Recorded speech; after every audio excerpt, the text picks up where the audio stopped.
ನಮಸ್ಕಾರ ಸ್ನೇಹಿತರೆ, ನಾವು ಈ ಒಂದು ವಿಡಿಯೋದಲ್ಲಿ ಕ್ರೈಸ್ ಶಿಕ್ಷಕರ ನೇಮಕಾತಿಗೆ ಸಂಬಂಧಪಟ್ಟ ಹಾಗೆ ಡಿಸ್ಕಸ್ ಮಾಡ್ತಾ ಹೋಗೋಣ. ಅಂದರೆ ಈ ಒಂದು ಕ್ರೈಸ್ ಅಧೀನದಲ್ಲಿ ಬರ್ತಕ್ಕಂಥ ಏನು ವಸತಿ ಶಾಲೆಗಳಿವೆ, ಆ ವಸತಿ ಶಾಲೆಗಳಲ್ಲಿ ಶಿಕ್ಷಕರ ನೇಮಕಾತಿಗೆ ಒಂದು ನೇಮಕಾತಿ ಇಷ್ಟೊತ್ತಿಗೆ ಆಗಬೇಕಾಗಿತ್ತು, ಆದರೆ ಸ್ವಲ್ಪ ಡಿಲೇ ಆಗಿದೆ. ನೋಡಿ, ಈ ಒಂದು ನೇಮಕಾತಿಗೆ ವಿದ್ಯಾರ್ಹತೆ ಏನಿದೆ ಮತ್ತು ಯಾವ ವಿಷಯಗಳಿಗೆ ನೇಮಕಾತಿ ಆಗ್ಬೋದು, ಹಾಗೆ ನೇಮಕಾತಿ ಯಾವ ಹಂತದಲ್ಲಿದೆ ಅನ್ನುವಂಥ ಒಂದಷ್ಟು ವಿಚಾರವನ್ನು ನಾವು ಈ ಒಂದು ವಿಡಿಯೋದಲ್ಲಿ ನೋಡೋಣ. ಇಲ್ಲಿ ಡ್ರಾಫ್ಟ್ ರೂಲ್ಸ್ ಅಂತ ಕೊಟ್ಟಿದ್ದೀನಿ ಸ್ನೇಹಿತರೆ. ನಾನು ಈಗಲೇ ನಿಮಗೆ ಸ್ಪಷ್ಟಪಡಿಸ್ತೀನಿ, ಈ ಒಂದು ಡ್ರಾಫ್ಟ್ ರೂಲ್ಸ್ ಏನಿದೆ ಇದು ಇವತ್ತು ನಿನ್ನೆ ಬಿಟ್ಟಿರ್ತಕ್ಕಂಥದ್ದಲ್ಲ, ಇದು 2-3 ವರ್ಷಗಳ ಹಿಂದಿನ ಡ್ರಾಫ್ಟ್ ರೂಲ್ಸ್ ಆಗಿದೆ. ಯಾಕೆ ನಾನು ಹೇಳ್ತಾ ಇದ್ದೀನಿ ಅಂದರೆ, ಅಧಿಕೃತವಾದಂಥ ಒಂದು ಮಾಹಿತಿ ಇಟ್ಕೊಂಡೇ ಮಾತಾಡೋದ್ರಿಂದ ಎಲ್ಲರಿಗೂ ಕೂಡ ಸ್ಪಷ್ಟತೆ ಸಿಗುತ್ತೆ ಅನ್ನೋ ಕಾರಣಕ್ಕೋಸ್ಕರ ನಾನು ಈ ಒಂದು ಡ್ರಾಫ್ಟ್ ರೂಲ್ಸ್ ಮೂಲಕ ನಿಮಗೆ ಮಾಹಿತಿಯನ್ನು ನೀಡ್ತೀನಿ. ನೋಡಿ, ನಾವು ನೇರವಾಗಿ ವಿಷಯಕ್ಕೆ ಹೋಗೋಣ. ಅದಕ್ಕೂ ಮುಂಚೆ ನೀವೇನಾದರೂ ನಮ್ಮ ಯೂಟ್ಯೂಬ್ ಚಾನಲ್ಗೆ ಸಬ್ಸ್ಕ್ರೈಬ್ ಮಾಡ್ಕೊಂಡಿಲ್ಲ ಅಂದರೆ ದಯವಿಟ್ಟು ಸಬ್ಸ್ಕ್ರೈಬ್ ಮಾಡ್ಕೊಳ್ಳಿ. ಮೊದಲಿಗೆ ಈ ಒಂದು ವಸತಿ ಶಾಲೆಗಳಲ್ಲಿ ಪ್ರಿನ್ಸಿಪಲ್ ಹುದ್ದೆಗೆ ಏನು ನೇಮಕಾತಿ ನಡೆಯುತ್ತೆ, ಆ ಒಂದು ಪ್ರಿನ್ಸಿಪಲ್ ಹುದ್ದೆಗೆ ಏನೆಲ್ಲ ಅರ್ಹತೆ ಬೇಕಾಗುತ್ತೆ ಅನ್ನೋದನ್ನು ನೋಡೋದಾದರೆ, ಮೊದಲು ಇರ್ತಕ್ಕಂಥ ಎಲ್ಲ ಹುದ್ದೆಗಳನ್ನು ಕೂಡ, ಅಂದರೆ ಪ್ರಿನ್ಸಿಪಲ್ ಹುದ್ದೆಗಳು ಮಾತ್ರ ಹೇಳ್ತಾ ಇದ್ದೀನಿ, ಎಲ್ಲ ಹುದ್ದೆಗಳನ್ನು ನೇರ ಭರ್ತಿ ಮಾಡೋದಿಲ್ಲ, ಅಂದರೆ ನೇರ ನೇಮಕಾತಿ ಮಾಡೋದಿಲ್ಲ. ಅದರಲ್ಲಿ ಎಷ್ಟು ಹುದ್ದೆಗಳಿರ್ತವೆ ಆ ಒಂದು ಹುದ್ದೆಯ 25% ಮಾತ್ರ ಡೈರೆಕ್ಟ್ ರಿಕ್ರೂಟ್ಮೆಂಟ್ ಮಾಡ್ತಾರೆ, ಉಳಿದಂಥದ್ದು ಪ್ರಮೋಷನ್ ಇರುತ್ತೆ. ಸೊ ಆ ಕಾರಣದಿಂದಾಗಿ 100 ಹುದ್ದೆಗಳು ಇವೆ ಅನ್ನೋದಾದರೆ ಅಲ್ಲಿ 25% ಅಂದರೆ 25 ಹುದ್ದೆಗಳಿಗೆ ಮಾತ್ರ ನೇರ ನೇಮಕಾತಿ ಆಗುತ್ತೆ. ಅಂದರೆ ಹೊಸಬರು ಎಕ್ಸಾಮನ್ನು ಬರೆದು ನೀವು ನೇರವಾಗಿ ಪ್ರಿನ್ಸಿಪಲ್ ಆಗ್ಬೋದು. ಹಾಗಾದರೆ ನಿಮ್ಮ ಕ್ವಾಲಿಫಿಕೇಷನ್ ಏನಿರಬೇಕು ಅನ್ನೋದನ್ನು ನೋಡೋದಾದರೆ, must be a holder of minimum 2nd class in post graduate degree if in any one of the following subjects. ನೋಡಿ, ಇಲ್ಲಿ ಇರ್ತಕ್ಕಂಥ ಸಬ್ಜೆಕ್ಟ್ಗಳಲ್ಲಿ ಯಾವುದಾದ್ರೂ ಒಂದು ವಿಷಯದಲ್ಲಿ ನೀವು PGಯನ್ನು ಮುಗಿಸ್ಕೊಂಡಿರ್ಬೇಕಾಗತ್ತೆ. ಅಂದರೆ ಅದು ಕೇವಲ ಆರ್ಟ್ಸ್ ಅಂತ ಅಷ್ಟೇ ಅಲ್ಲ, ನೀವು ಒಟ್ಟಾರೆಯಾಗಿ ಒಂದು PG ಅಂತ ಹೇಳಿದ್ದಾರೆ. ಯಾವುದನ್ನು ಅನ್ನೋದನ್ನು ನೋಡೋದಾದರೆ, applied mathematics, botany, zoology, life science, bioscience, applied botany, applied zoology, applied geology, geo information, physical chemistry, ನೋಡಿ ಇನ್ಆರ್ಗಾನಿಕ್ ಕೆಮಿಸ್ಟ್ರಿ, ಆಮೇಲೆ ಅನಲಿಟಿಕಲ್ ಕೆಮಿಸ್ಟ್ರಿ, ಇಂಡಸ್ಟ್ರಿಯಲ್ ಕೆಮಿಸ್ಟ್ರಿ ಅಥವಾ applied chemistry, ancient history, archaeology, ancient Indian history and epigraphy at arts, science and language. ನೋಡಿ, ಇಲ್ಲಿರ್ತಕ್ಕಂಥದ್ದು science and language subjects from recognised university. ಹಾಗೆ ತಾವು ನೋಡ್ಬೋದು, must be a holder of bachelor of education, ಅಂದರೆ B.Ed ಕೂಡ ಆಗಿರಬೇಕು. ಅಂದರೆ ಇಲ್ಲಿ MA MSc ಆಗಿರಬೇಕು, ಅದರ ಜೊತೆಗೆ B.Ed ಕೂಡ ಕಂಪಲ್ಸರಿ, ಅಂದರೆ MA B.Ed ಆಗಿರಬೇಕು. ಇನ್ನೊಂದು ರೂಲ್ಸ್ ಇದೆ, ಏನಂತಂದರೆ ಇಲ್ಲಿ ನೀವು ಕನ್ನಡ ಸಬ್ಜೆಕ್ಟನ್ನು ನೀವು PG ಕೋರ್ಸಲ್ಲಾದರೂ ಓದಿರ್ಬೋದು, ಡಿಗ್ರಿಯಲ್ಲಾದರೂ ಓದಿರ್ಬೋದು, PUC ಎಲ್ಲಾದರೂ ಓದಿರ್ಬೋದು, ಅಥವಾ SLC ಅಲ್ಲಾಗಲಿ ನೀವು ಕಡ್ಡಾಯವಾಗಿ ಕನ್ನಡವನ್ನು ಓದಿರಬೇಕು. ವೈಸ್ ಪ್ರಿನ್ಸಿಪಲ್ ಹುದ್ದೆಗಳನ್ನು ನೋಡ್ಬೋದು. ಓಕೆ, ಇದು ಕೂಡ 25% ಏನಿದೆ ನೇರ ನೇಮಕಾತಿ ಇರ್ತಕ್ಕಂಥದ್ದು. ಆ ಕಾರಣದಿಂದಾಗಿ ಉಳಿದಂಥದ್ದು ಏನಿರುತ್ತೆ ಅದು ಪ್ರಮೋಷನ್ ಇರುತ್ತೆ. ಇಲ್ಲಿಯೂ ಕೂಡ ಸೇಮ್ ಇರ್ತಕ್ಕಂಥದ್ದು. ಹಾಗಾಗಿ ಇಲ್ಲಿ ನಾವು ಒಂದು ಏಜ್ ಲಿಮಿಟನ್ನು ನೋಡ್ತಾ ಹೋಗೋಣ. ಅಂದರೆ ಆಗಲೇ ನೋಡಿ, ಪ್ರಿನ್ಸಿಪಲ್ ಹುದ್ದೆಗಳೇನಿದೆ ಇಲ್ಲಿ ಇರ್ತಕ್ಕಂಥದ್ದನ್ನು ನಾನೇನು ಮಾಹಿತಿ ಕೊಟ್ಟೆ, ಅದರ ಒಂದು ಏಜ್ ಲಿಮಿಟನ್ನು ನೋಡೋದಾದರೆ ಇಲ್ಲಿದೆ ನೋಡಿ. SC ST ಕ್ಯಾಟಗರಿ 1 ಅಭ್ಯರ್ಥಿಗಳಿಗೆ ಗರಿಷ್ಠ 45 ವರ್ಷಗಳವರೆಗೆ 2A 2B 3A 3B ಮತ್ತು ಇತರೆ ಹಿಂದುಳಿದ ವರ್ಗಗಳಿಗೆ ಒಟ್ಟಾರೆಯಾಗಿ 43 ವರ್ಷಗಳು, ಹಾಗೂ GM ಕ್ಯಾಂಡಿಡೇಟ್ಸ್ ಏನಿದ್ರೆ ಅವರಿಗೆ 40 ವರ್ಷಗಳು. ಇಲ್ಲಿರ್ತಕ್ಕಂಥ ವೈಸ್ ಪ್ರಿನ್ಸಿಪಲ್ ಹುದ್ದೆಗಳಿಗೂ ಕೂಡ ಸೇಮ್ ಏಜು, ಸೇಮ್ ಕ್ವಾಲಿಫಿಕೇಷನ್ ಇರ್ತಕ್ಕಂಥದ್ದು. ಆ ಕಾರಣದಿಂದಾಗಿ ಇದನ್ನು ಸುಮ್ಮನೆ ಓದೋದೇನು ಬೇಡ, ನಿಮಗೆ ಸ್ಪಷ್ಟತೆ ಇರಲಿ. ಯಾರೆಲ್ಲ SC ST ಕ್ಯಾಟಗರಿ 1 ಇದ್ರಿ 45 ವರ್ಷ, ಉಳಿದಂತೆ OBC ಅವ್ರು ಏನಿದ್ರಿ ಅಂದರೆ 2A 2B 3A 3B ಅವರು 43 ವರ್ಷ, ಹಾಗೆ ಜನರಲ್ ಇರ್ತಕ್ಕಂಥವ್ರು 40 ವರ್ಷ. ಒಟ್ಟಾರೆಯಾಗಿ ಈ ರೀತಿ ಇರ್ತಕ್ಕಂಥದ್ದು. ಇತ್ತೀಚೆಗೆ ರಾಜ್ಯ ಸರ್ಕಾರ 5 ವರ್ಷ ವಯೋಮಿತಿಯನ್ನು ಹೆಚ್ಚಳ ಮಾಡಿದೆ, ಅದು ಇಲ್ಲಿ ಅನ್ವಯ ಆಗುತ್ತೆ. ಆ ಕಾರಣದಿಂದಾಗಿ SC ST ಅವ್ರದ್ದು ಕ್ಯಾಟಗರಿ 1 ಅವ್ರದ್ದು ಒಟ್ಟಾರೆ 50 ವರ್ಷಗಳ ಗರಿಷ್ಠ ಇರ್ಬೋದು, ನಡೆಯುತ್ತೆ. 43 ಇದ್ದಿದ್ದು 48, 40 ಇದ್ದಿದ್ದು 45. ಸೊ ಇದನ್ನು ಪೂರ್ತಿ ಎಕ್ಸ್ಪ್ಲೇನ್ ಮಾಡ್ಕೊತ ಕುಂದಿರುವಂಥ ಅವಶ್ಯಕತೆ ಏನಿಲ್ಲ, ನಿಮಗೆ ಅರ್ಥ ಆಗಿದೆ ಅಂತ ನಾನು ಭಾವಿಸ್ತೀನಿ. ಓಕೆ, ಕನ್ನಡ ಭಾಷಾ ಶಿಕ್ಷಕರು ಆಗಬೇಕಾಗಿತ್ತು ಅಂದರೆ ನೋಡಿ, ಕನ್ನಡ ಭಾಷೆ ಶಿಕ್ಷಕರಾಗೋದಕ್ಕೆ ಏನೆಲ್ಲ ಅರ್ಹತೆ ಇರಬೇಕು ಅನ್ನೋದನ್ನು ನೋಡೋದಾದರೆ, ಮೊದಲಿಗೆ ನೀವು ಡಿಗ್ರಿಯಲ್ಲಿ ಅಂದರೆ ಬಿ ಎ ಏನು ಮಾಡಿರ್ತೀರಿ ಆ ಒಂದು ಬಿ ಎದಲ್ಲಿ ನೀವು ಕನ್ನಡ ಭಾಷೆಯನ್ನು ಆಪ್ಷನಲ್ ಆಗಿ ಓದಿರಬೇಕು. ಅಂದರೆ ಬೇಸಿಕ್ ಓದಿರ್ತೀವಿ ನಾವು, ಕನ್ನಡ, ಇಂಗ್ಲೀಷು, ಕಂಪ್ಯೂಟ್ರು, ಇವೆಲ್ಲ ಬೇಸಿಕ್ ಸಬ್ಜೆಕ್ಟ್ಗಳು ಡಿಗ್ರಿಯಲ್ಲಿ ಬಂದಿರ್ತವೆ. ಆದರೆ ಇಲ್ಲಿ ಬೇಸಿಕ್ ಬೇಕಾಗಿಲ್ಲ. ಇಲ್ಲಿ ಏನಂತಂದರೆ ನೀವು ಡಿಗ್ರಿಯಲ್ಲಿ ಬಿ ಎನಲ್ಲಿ ಕಂಪಲ್ಸರಿಯಾಗಿ ಕನ್ನಡವನ್ನು ಆಪ್ಷನಲ್ ಆಗಿ ಓದಿರಬೇಕು. ಒಂದು ವೇಳೆ ಓದಿಲ್ಲ ಅಂತಂದರೆ candidates must have passed 4 years course of Kannada Pandit conducted by Karnataka state secondary education examination board. ನೋಡಿ, ಈ ಒಂದು Karnataka state secondary education examination board ಏನಿದೆ, ಇದು 4 ವರ್ಷಗಳ ಒಂದು ಕೋರ್ಸ್ ಇದೆ ಕನ್ನಡ ಪಂಡಿತ್ ಅಂತೇಳಿ. ನೀವು ಬೇಕಾದರೆ ಅದನ್ನು ಕೂಡ ಪಾಸಾಗಿದ್ದರೆ ನೀವು ಇಲ್ಲಿ ಎಕ್ಸಾಮನ್ನು ಬರಿಬೋದು. ಹಾಗಾದರೆ ನೀವು ಡಿಗ್ರಿಯಲ್ಲಿ ಆಪ್ಷನಲ್ ಅಷ್ಟೇ ಸಾಕು ಡಿಗ್ರಿ ಓದ್ಕೊಂಡ್ರೆ ಅಂತಂದರೆ ಡಿಗ್ರಿಯ ಜೊತೆಗೆ ಬಿ ಎಡ್ ಕೂಡ ಕಂಪಲ್ಸರಿ. ಅಂದರೆ ಬಿ ಎಡ್ಡು ಮತ್ತು ಡಿಗ್ರಿ ಎರಡನ್ನೂ ಕೂಡ ಮುಗಿಸ್ಕೊಂಡಿರ್ಬೇಕಾಗತ್ತೆ.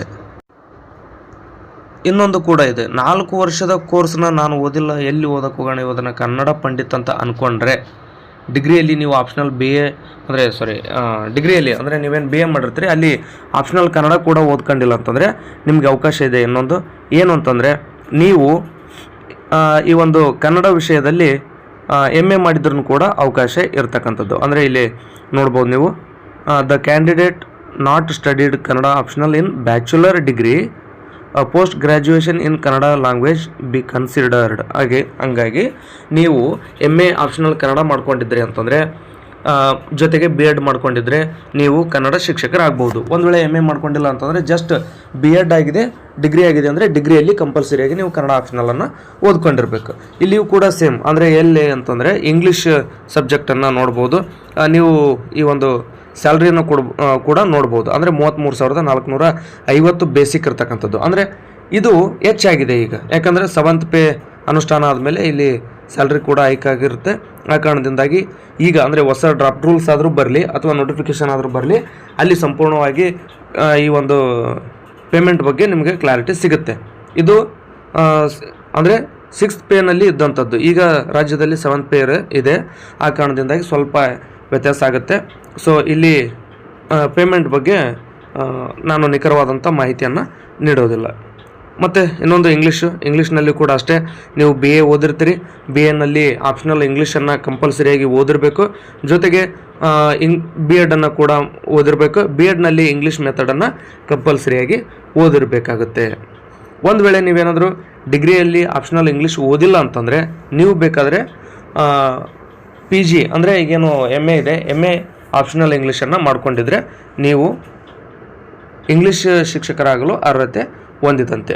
ನೆನಪಿರಲಿ, ಅಂದರೆ ಡಿಗ್ರಿಯಲ್ಲಿ ಕೆಲವರು ಆಪ್ಷನಲ್ ಇಂಗ್ಲೀಷನ್ನು ಮಾಡ್ಕೊಂಡಿರಲ್ಲ, ಬಟ್ ಎಮ್ ಎ ಇಂಗ್ಲೀಷ್ ಮಾಡಿರ್ತಾರೆ. ಅಂಥವ್ರಿಗೆ ಬಿ ಎಡ್ ಮಾಡ್ಕೊಂಡಿದ್ರಿ ಅಂತಂದರೆ ಅವಕಾಶ ಇರತಕ್ಕಂಥದ್ದು.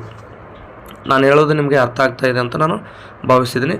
ಜೊತೆಗೆ ಇಂಗ್ಲೀಷ್ ಆಯಿತು, ಕನ್ನಡ ಆಯಿತು. ಈಗ ಹಿಂದಿಯನ್ನು ನೋಡೋದಾದರೆ ಹಿಂದಿಯಲ್ಲೂ ಕೂಡ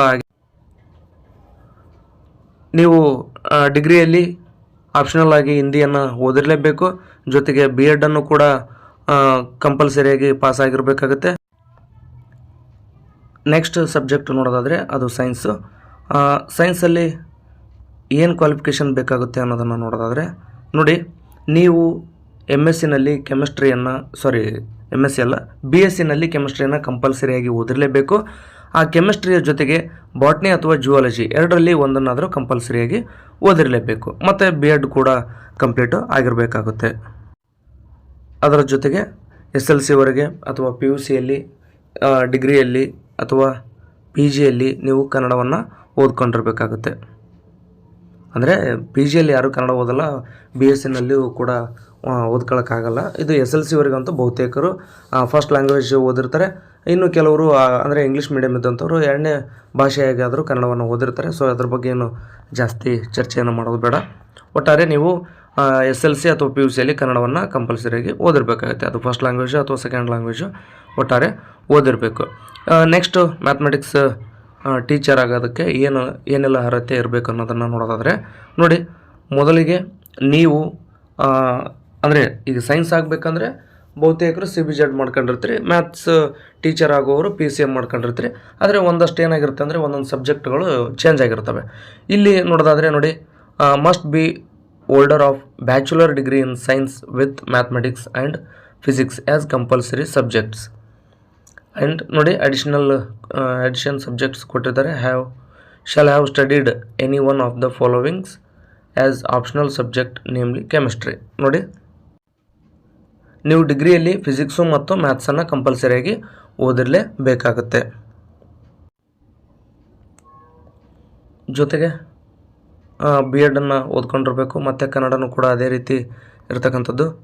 ಆನಂತರ ಸೋಷಿಯಲ್ ಸೈನ್ಸ್ ಟೀಚರು. ನೋಡಿ, ಸಮಾಜ ವಿಜ್ಞಾನ ಶಿಕ್ಷಕರಾಗಬೇಕು ಅಂದರೆ ನೀವು ಡಿಗ್ರಿಯಲ್ಲಿ ಕಂಪಲ್ಸರಿಯಾಗಿ history, economics, political science, sociology, geography, ಒಟ್ಟಾರೆ 5 ಸಬ್ಜೆಕ್ಟ್ಗಳಿವೆ. ಈ 5 ಸಬ್ಜೆಕ್ಟ್ನಲ್ಲಿ ನೀವು ಯಾವುದಾದರೂ 2 ವಿಷಯಗಳನ್ನು ನೋಡಿ, with any 2 of the following ಅಂತ ಸಬ್ಜೆಕ್ಟ್ಸ್ ಅಂತ ಇರ್ತಕ್ಕಂಥದ್ದು. ಅಂದರೆ ಇಲ್ಲಿರ್ತಕ್ಕಂಥ 5 ಸಬ್ಜೆಕ್ಟ್ಗಳಲ್ಲಿ ನೀವು ಯಾವುದಾದ್ರೂ 2 ಸಬ್ಜೆಕ್ಟನ್ನು ಓದಿರಲೇಬೇಕು. ಅಂದರೆ history, economics, political, sociology, geography 5 ಏನಿದೆ, 5ರಲ್ಲಿ ನೀವು 3 ವರ್ಷನೂ ಕೂಡ ಕಂಪಲ್ಸರಿಯಾಗಿ 2 ಸಬ್ಜೆಕ್ಟ್ನ ಓದ್ಕೊಂಡಿರಬೇಕು. ಜೊತೆಗೆ ಬಿ ಎಡ್ ಕೂಡ ಕಂಪ್ಲೀಟ್ ಆಗಿರಬೇಕು. ಹಾಗೆ ಕನ್ನಡವು ಕೂಡ, ಅಂದರೆ ಇಲ್ಲಿ ಇಷ್ಟೊತ್ತನ ನಾನು ಹೇಳಿದಂಥ ಕನ್ನಡವನ್ನು ಕೂಡ ನೀವು ಓದ್ಕೊಂಡಿರ್ಬೇಕು. ಅಂದರೆ SLC ವರೆಗೆ ಅಥವಾ PUC ವರೆಗೆ ಕನ್ನಡವನ್ನು ಓದಿರಬೇಕಾಗುತ್ತೆ. ಇಲ್ಲಿ ಫಿಸಿಕಲ್ ಎಜುಕೇಷನ್ ಅಂದರೆ ಪಿ ಟೀಚರ್ ಇರ್ತಕ್ಕಂಥದ್ದು. ಅಂದರೆ ಇಲ್ಲಿನೂ ಕೂಡ ಹುದ್ದೆಗಳು ಇದೆ. ಮತ್ತು ಅದಕ್ಕೆ ನೀವು ನೋಡಿ, must be holder of a bachelor degree. ಜೊತೆಗೆ ನೋಡಿ, bachelor of physical education degree. ಅಂದರೆ ಇವುಗಳನ್ನು ನೀವು ಕಂಪಲ್ಸರಿಯಾಗಿ ಓದ್ಕೊಂಡಿರ್ಬೇಕಾಗುತ್ತೆ. Next art and craft. So music teacher. Music ಯಾರೋ ಕೇಳಿದ್ರೆ ಕಮೆಂಟ್ ಮಾಡಿಕೊಂಡು ತಾವಿಲ್ಲಿ ನೋಡ್ಬೋದು. ಮ್ಯೂಸಿಕ್ ಟೀಚರ್ ಕೂಡ ಇಲ್ಲಿ ನೋಟಿಫಿಕೇಷನ್ಗಳು ಆಗ್ತವೆ. ಬಟ್ ಇಲ್ಲಿ ತೋರಿಸ್ತಾ ಇದ್ದೀನಿ. ಇಲ್ಲಿ ಅಂದರೆ ನೀವು ಇಲ್ಲಿ ನೋಡ್ತಾ ಇದ್ದೀರಿ 712, 405. ಸೊ ಇಷ್ಟಿಷ್ಟು ಹುದ್ದೆಗಳಿಗೆ ನೋಟಿಫಿಕೇಷನ್ ಆಗುತ್ತೆ ಅಂದರೆ ಇಲ್ಲ.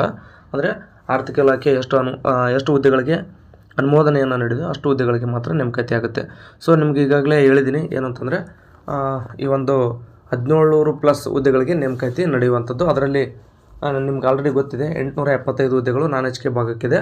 ಅದರಲ್ಲಿ 75 ಹುದ್ದೆಗಳು ಫಿಸಿಕಲ್ ಎಜುಕೇಷನ್ಗೆ ಸಂಬಂಧಪಟ್ಟಂಗೆ ಇರುವಂಥದ್ದು. ಅಂದರೆ ಉಳಿದೆಲ್ಲವೂ ಕೂಡ ಬೇರೆ ಬೇರೆ ಸಬ್ಜೆಕ್ಟ್ಗೆ ಇರತಕ್ಕಂಥದ್ದು. ಮತ್ತು ಇಲ್ಲೆಲ್ಲ ಜಾಸ್ತಿ ಇವೆ, ಅಂದರೆ 400, 500 ಇದೆ. ಅಷ್ಟೆಲ್ಲ ನೋಟಿಫಿಕೇಷನ್ ಆಗಲ್ಲ. 1700+ ಅಂತೇಳಿ ಸಮಾಜ ಕಲ್ಯಾಣ ಇಲಾಖೆದವರೇ ಟ್ವೀಟ್ ಮಾಡಿರೋದ್ರಿಂದ ನಿಮಗೆ ಅದು ಕ್ಲಾರಿಟಿ ಇದೆ ಅಂತ ನಾನು ಭಾವಿಸ್ತೀನಿ. ಜೊತೆಗೆ ನೋಡಿ, ಇದಿಷ್ಟು ಮಾಹಿತಿ. ಇನ್ನೊಂದು ಅಂದರೆ ಇದನ್ನೇ ಹುಡುಕ್ತಾ ಇದ್ದೆ ನಾನು. ಇನ್ನೊಂದು ಏನಂತಂದರೆ ನೀವು ವಾರ್ಡನ್ ಕೂಡ ಆಗ್ಬೋದು. ವಾರ್ಡನ್ ಆಗೋದಕ್ಕೆ ಏನೆಲ್ಲ ಅರ್ಹತೆ ಇದೆ ಅಂತಂದರೆ ನೀವು ಆರ್ಟ್ಸ್ ಅಥವಾ ಸೈನ್ಸ್ ಡಿಗ್ರಿಯನ್ನು ಮುಗಿಸ್ಕೊಂಡಿರ್ಬೇಕು. ಜೊತೆಗೆ ಬಿ ಎಡನ್ನು ಮುಗಿಸ್ಕೊಂಡಿದ್ರೆ ನೀವು ವಾರ್ಡನ್ ಕೂಡ ಆಗ್ಬೋದು. ಅಂದರೆ ಎಕ್ಸಾಮ್ ಬರೆದು ಆಗ್ಬೋದು. ಸೊ ಇದಿಷ್ಟು ಏನಪ್ಪ ಅಂತಂದರೆ ಜೊತೆಗೆ ಇಲ್ಲೊಂದಿಷ್ಟು ನೋಡ್ಬೋದು. SD, FD ಇಂಥ ಹುದ್ದೆಗಳು ಕೂಡ ಇಲ್ಲಿ ಒಂದು ಕ್ರೈಸ್ ದಿನದಲ್ಲಿ ಬರ್ತಕ್ಕಂಥ ಶಾಲೆಗಳಲ್ಲಿ ನೇಮಕಾತಿ ನಡೆಯುತ್ತೆ. ಹಾಗಾಗಿ ಕನ್ನಡ, ಇಂಗ್ಲೀಷು, ಹಿಂದಿ, ವಿಜ್ಞಾನ, ಗಣಿತ, ಸಮಾಜ ವಿಜ್ಞಾನ, ಆನಂತರ PE ಟೀಚರ್ ಮತ್ತು ವಾರ್ಡನ್ನು, SD, FD ಹೀಗೆ ಅನೇಕ ಹುದ್ದೆಗಳಿಗೆ ನೋಟಿಫಿಕೇಷನ್ಗಳಾಗ್ತವೆ. ಸೊ ಇದಿಷ್ಟು ಮಾಹಿತಿ ಇದರಲ್ಲಿ ಇರ್ತಕ್ಕಂಥದ್ದೇ ಇದು ಇರೋದರಿಂದ, ಅಂದರೆ ಈ ಒಂದು ಮಾಹಿತಿ ಇರೋದರಿಂದ ಹೆಚ್ಚಿನದಾಗಿ ನಾನು ಏನೂ ಹೇಳಕ್ಕೆ ಹೋಗ್ತಾ ಇಲ್ಲ. ನೀವು ಏನಾದರೂ ಡೌಟ್ ಉಳ್ಕೊಂಡ್ರೆ ಅಥವಾ ನಿಮಗೇನಾದರೂ ಇದಕ್ಕೆ ಸಂಬಂಧಪಟ್ಟಾಗ ಡೌಟ್ ಇದ್ದರೆ ಕೇಳಿರಿ. ಅಂದರೆ ಅವಾಗ ನನಗೆ ನೆನಪಾಗುತ್ತೆ, ಇದನ್ನು ನಾನು ಮಿಸ್ ಮಾಡಿದ್ದೆ ಅಂತ ಅವಾಗ ಗೊತ್ತಾಗುತ್ತೆ. ನಿಮಗೆ ಉತ್ತರಿಸುವಂಥ ಒಂದು ಪ್ರಯತ್ನವನ್ನು ಮಾಡ್ತೀನಿ ಅಂತ ಹೇಳ್ತಾ ಈ ಒಂದು ವಿಡಿಯೋನಲ್ಲಿ ಮುಗಿಸ್ತಾ ಇದ್ದೀನಿ. ಧನ್ಯವಾದ.